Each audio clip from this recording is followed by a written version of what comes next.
નમસ્કાર મિત્રો, અમારા નવા વિડીયોમાં આપનું હાર્દિક સ્વાગત છે। આજે આપણે વાત કરીશું છૂટાછેડા બનેલ એક સત્ય ઘટના વિશે। નવ્યા, તું મને પસંદ છો। તું ભલે ડિવોર્સી હો, હું તારી સાથે મેરેજ કરવા તૈયાર છું। મારી એક જ શરત છે, તારે તારો ભૂતકાળ ભૂલીને મારી જિંદગીમાં પ્રવેશવું પડશે। તારા પ્રથમ લગ્ન જીવનની એક પણ વાત, વસ્તુ કે ઘટનાને ક્યારેય યાદ ન કરવાનું તું વચન આપતી હોય તો જ હું। સામીપ્ય આખું વાક્ય બોલ્યા વિના જ અટકી ગયો અને નવ્યાના મુખ પરના ભાવોને અવલોકી રહ્યો।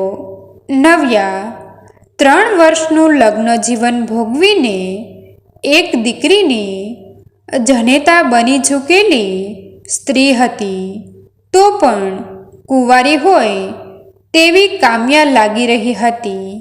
એના ઔન્નધ્ય સૌંદર્યના લીધે જ તો સામીપ્ય પોતે કુંવારો હોવા છતાં નવ્યાને અપનાવવા માટે તૈયાર થયો હતો। સામીપ્ય નહોતો ઈચ્છતો કે પોતાના દાંપત્ય જીવનમાં નવ્યાના અતીતનો લગીરેખ પડછાયો પડે। જો નવ્યાની દીકરી આંગળિયાત બનીને સાથે આવે તો નવ્યાનો પ્રેમ 2 ભાગમાં વિભાજિત થઈ જાય। ભવિષ્યમાં પોતાનું સંતાન થશે ત્યારે પણ આવું થવાનું જ, પણ એ સમયની વાત અલગ હશે। પોતાના સંતાનનો પિતા પણ પોતે જ હશે। આ તો પરાયા અજાણ્યા પુરુષનું બાળક, એના કારણે સંસારમાં અધૂરપ રહી જાય તે કેમ ચલાવી લેવાય? પળવાર માટે નવ્યાનું રૂપાળું મોં કરમાઈ ગયું। 2 વર્ષની ઢીંગલી યાદ આવી ગઈ, પણ પછી બાજુએ ઘણું બધું યાદ આવી ગયું। શરાબી પતિ, એની મારઝૂડ, ગાળોનો વરસાદ, આર્થિક તકલીફો, પડોશીઓ તરફથી મળતો ઠપકો અને ઘેરા અંધકારમાં ઘસડાઈ રહેલી દિશાવિહીન જિંદગી, આ બધું જ યાદ આવી ગયું। એક દિવસ આ ત્રાસ જ્યારે અસહ્ય બની ગયો ત્યારે અભીકનું ઘર છોડીને પહેરેલા કપડે તે પિયરમાં આવી ગઈ। મમ્મી પપ્પાએ ઠંડો આવકાર આપ્યો। કેમ ન સાચવી તારા પ્રેમીએ? મોટા ઉપાડે અમને તો એવું કહીને ગઈ હતી કે નવ્યાએ મમ્મીના ખોળામાં માથું મૂકીને રડી દીધું હતું। મારી ભૂલ થઈ ગઈ માં, મને માફ કરી દે। મમ્મી પપ્પા તો માની ગયા, પણ ભાઈ ભાભી ન માન્યા। ભાઈનો અણગમો તેના ચહેરા પરથી વર્તાઈ આવતો હતો અને ભાભીનો અણગમો તેના ચણકામાં। આવ્યા જ છો તો 2-4 મહિના રહો, પણ પછી તમારી જગ્યા શોધી લેજો। અમે અમારું જ માંડ પૂરું કરતા હોઈએ ત્યાં તમારા 2 જણાના પેટ ભરવા જેટલા રૂપિયા ક્યાંથી લાવવા? નવ્યાએ પ્રેમ લગ્ન કરવા માટે ભણવાનું અધૂરું છોડ્યું હતું। ગ્રેજ્યુએશનની ડિગ્રી વગર સારી નોકરી કોણ આપે? ભાડાનું ઘર રાખીને મા દીકરી સારી રીતે જીવી શકે એટલો પગાર ક્યાંથી લાવવો? ભાભીનો છણકો એ સાસુના ઘૂંટ સાથે ગળી ગઈ। 1 મહિનો પૂરો થાય તે પહેલાં તો ભાઈ ભાભીએ નવ્યાને કહી દીધું, તારે તારા વરની સાથે ન રહેવું હોય તો છૂટાછેડા લઈ લે, અને બીજે પરણી જા. છૂટાછેડા મળી ગયા. અભિક પણ જવાબદારીમાંથી છૂટવા માંગતો હતો. દીકરી માન્યા સ્વાભાવિક રીતે જ મમ્મી પાસે રહેવા ઈચ્છતી હતી, પણ નવ્યાના ભાઈ ભાભીએ ના કહી દીધી. છોકરી સાથે હશે તો બીજો કોઈ સારો મૃત્યુ આ નહીં પાડે. નવ્યા ખૂબ રડી, પણ એનું કંઈ જ ન ચાલ્યું. ત્યાં જ નિર્ણાયક ઘડી આવી પહોંચી. સુખી કહેવાય તેવા ઘરમાંથી માગું આવ્યું. સામીપ્ય બધી રીતે સારો હતો. આવો પતિ કોઈ યુવતીને પ્રથમ વારના લગ્ન માટે પણ ભાગ્યે જ મળે.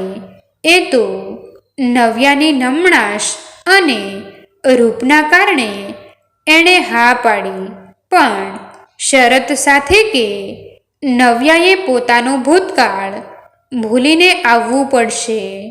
ઈશારો સ્પષ્ટ હતો. સામીપ્યને આંબો પસંદ હતો, પણ એનું ફળ સ્વીકાર્ય ન હતું. પોતાની પસંદગીના આમ્રવૃક્ષમાં પર એ પોતાનું ફળ ઉગાડવા માંગતો હતો. પરિવારના દબાણ અને પોતાની મજબૂરીને વશ થઈને નવ્યાએ આ આકરી શરત સ્વીકારી લીધી. માન્યાને એના પપ્પાના હાથમાં સોંપી દીધી. છૂટા પડતી વખતે કોણ વધારે રડ્યું તે નક્કી કરવું અઘરું બની ગયું. ભોળી માન્યા કે લાચાર નવ્યા? સામીપ્ય નવ્યા પરણીને ગયા. નવ્યાને લાગ્યું જાણે નવી જિંદગી મળી ગઈ. સુંદર ઘર હતું. ઘર કરતાં વધારે સારો વર હતો. માવતર જેવા સાસુ સસરા હતા. નોકર ચાકર, વાહનોની સુવિધા હતી. નવ્યાનું સૌંદર્ય પૂરબહારમાં ખીલી ઉઠ્યું. સામીપ્ય સૌંદર્ય સરિતાના કિનારા બેસી અમૃતવારીના ઘૂંટડા પીતો રહ્યો. સુખના સમયમાં એવો એક પણ દિવસ ગયો નહીં હોય જ્યારે નવ્યાને પોતાની દીકરી યાદ ન આવી હોય, પણ એ જાણતી હતી કે એણે વચન પાળવાનું હતું. છાતીમાં ધારદાર છરી ભોંકાય તો પણ ચહેરા પર પીડાની એક રેખા સરખી દેખાવા દેવાની ન હતી. લગ્નને 1 વર્ષ પૂરું થાય તે પહેલાં નવ્યાએ દીકરાને જન્મ આપ્યો. સામીપ્યની ખુશીનો પાર ન રહ્યો. દીકરો નસીબદાર હતો. માતા પિતાના નેહના વરસાદમાં ભીંજાતો રહ્યો અને મોટો થતો રહ્યો. સામીપ્ય બારીક નજરથી નવ્યાનું વર્તન નોંધતો હતો. દીકરા ઉપર અઢળક વહાલ વરસાવતી નવ્યા અચાનક ઉદાસ બની જતી હતી. એવું લાગતું હતું જાણે એનું તન અહીંયા હોય અને મન બીજે ક્યાંક જતું રહ્યું હોય. શરૂઆતના દિવસોમાં તો સામીપ્ય કંઈ બોલ્યો નહીં, પણ પછી વાત વધતી ગઈ. દીકરો ક્રિશ એકવાર બાખોડિયા ભરતો સીડીના પગથિયા સુધી પહોંચી ગયો. એક પગલું આગળ વધે તો સીધો 10 પગડિયા તે પગથિયા ગબડી પડે એવું હતું. સામીપ્યની નજર પડી ગઈ. એણે દોડીને ક્રિશને ઉંચકી લીધો. નવ્યા ત્યાં જ બેઠી હતી, પણ એનું ધ્યાન દીકરા તરફ ન હતું. સામીપ્યએ સહેજ ઊંચા અવાજમાં પૂછ્યું, તારું ધ્યાન ક્યાં છે?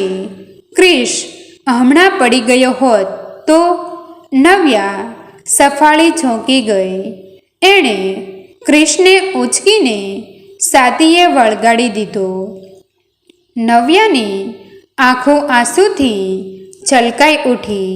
સામીપ્ય વિચારમાં પડી ગયો. આવું વારંવાર બનવા લાગ્યું.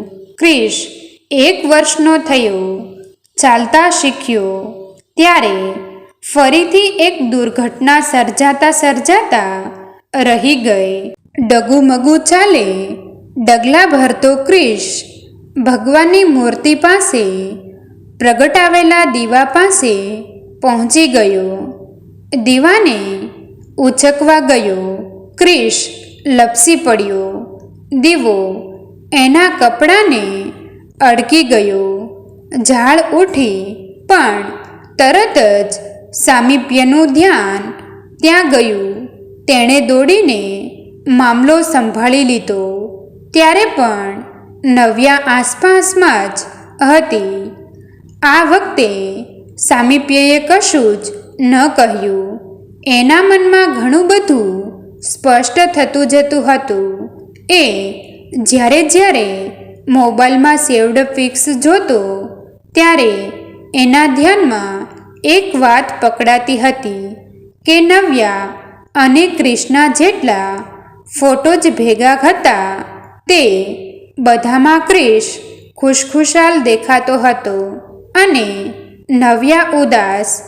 એક દિવસ સામીપ્યએ ઓફિસમાંથી પત્નીને ફોન કરીને સૂચના આપી, નવ્યા, આજે આપણા ઘરે એક મહેમાન આવશે. મારી સાથે જ આવશે. ખૂબ માનવંતા મહેમાન છે.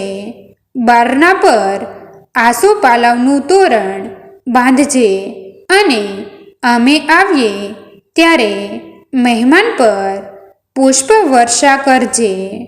ઓફિસમાંથી છૂટીને સામીપ્ય સીધો અભિકના ઘરે ગયો. શરાબની બોટલ સાથે અભિક સોફામાં પડ્યો હતો. બાજુમાં 2.5 વર્ષની માન્યા ભૂખી ઊંઘી ગઈ હતી. અભિક, હું માન્યાને લેવા આવ્યો છું. એ મારી પત્નીની દીકરી છે. જો નવ્યા મારા દીકરાને જન્મ આપી શકતી હોય તો હું મારી પત્નીની દીકરીનો બાપ કેમ ન બની શકું? હું એવા ભ્રમમાં હતો કે માન્યાને કારણે નવ્યાનો મારા માટેનો પ્રેમ વિભાજિત રહેશે. હવે હું જોઈ શકું છું કે માન્યા ન હોવાના કારણે નવ્યા મારા દીકરાને સંપૂર્ણપણે ચાહી શકતી નથી. તું કોર્ટમાં જવાની ભૂલ ન કરતો, હારી જઈશ. આટલું બોલીને સામીપ્યએ ઊંઘતી માન્યાને ઉંચકી લીધી અને ઝડપભેર ત્યાંથી નીકળી ગયો. આસોપાલવનું તોરણ બાંધીને પતિના આગમનની પ્રતીક્ષા કરી રહેલી નવ્યાને કલ્પના સરખી પણ ન હતી કે પતિ કયા મહેમાનને લઈને આવવાનો હતો. જ્યારે સામીપ્યએ માન્યા નામની માનવંતી મહેમાન સાથે ઘરમાં પ્રવેશ કર્યો ત્યારે નવ્યાના હૃદયમાં 7 દરિયા સામટા ઉછળવા લાગ્યા. ફૂલો, સુંબનો અને આંસુઓના મારથી જાગી ઉઠેલી નાનકડી પરી અચંબિત નજરે જોઈ રહી હતી કે એ કહા આ ગયે હમ. મિત્રો, તમને જો આ વિડીયો પસંદ આવ્યો હોય તો વિડીયોને લાઈક અને તમારા અન્ય સગા સંબંધી મિત્રો સાથે વિડીયોને શેર કરવાનું ભૂલતા નહીં. અને આવા જ નવા જીવન ઉપયોગી, જીવનમાં કંઈક નવું કરવાની પ્રેરણા મળે, કંઈક નવું જાણવા મળે તેવા વિડીયો જોવા માટે અમારી ચેનલ સાથે બન્યા રહો. થેન્ક યુ મિત્રો. મળીએ છીએ એક નવા વિડીયો સાથે. આભાર.